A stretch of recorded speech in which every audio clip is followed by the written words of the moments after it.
Gereja yang awalnya bernama Menonet ini menjadi saksi sejarah berkembangnya ajaran Kristen di wilayah Pegunungan Muria, Kabupaten Pati. Namun dalam perkembangannya, tempat peribadatan umat Kristiani itu berubah nama menjadi Gereja Injil di Tanah Jawa Margorejo, dibangun pada tahun 1897. Gereja tertua yang merupakan peninggalan Belanda ini terletak 40 km dari pusat kota Pati, atau tepatnya berada di Desa Tegalombo, Kecamatan Dukoseti.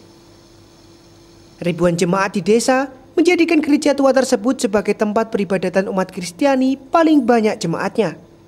Sehingga wajar jika setiap tahunnya gereja tersebut banyak dikunjungi penginjil dari berbagai negara, terutama dari Belanda dan Australia.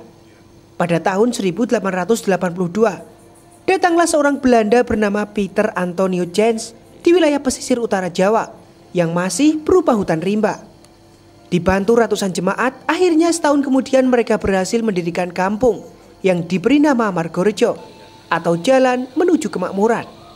Beberapa tahun kemudian, tepatnya pada 1897, didirikanlah gereja Menonet yang kemudian pada tahun 1931 berubah menjadi GITC. Beberapa ciri khas arsitektur Belanda masih terlihat jelas saat mengunjungi gereja ini. Dari peninggalan menara dan lonceng di depan bangunan, hingga model pintu dan jendela bangunan.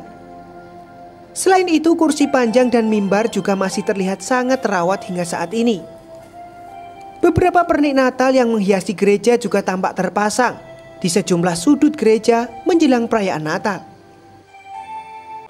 Gereja Margorejo ini sebenarnya berasal dari utusan misi yang namanya DZG, yaitu Doopseging Zending Vereniging. Nah, DZG itu mengutus Peter Antonio Jan tahun 1882, di mana dulu daerah ini masih berupa hutan, lalu dibuka bersama dengan 160 orang, dan kemudian berdirilah jemaat tahun 1883 dengan nama desanya Margorejo, yang artinya jalan menuju kesejahteraan.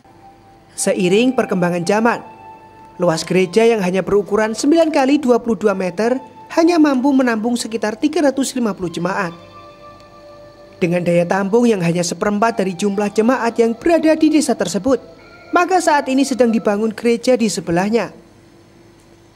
Karena rencananya, Pemkab Pati akan menjadikan gereja tertua peninggalan Belanda ini menjadi bangunan cagar budaya.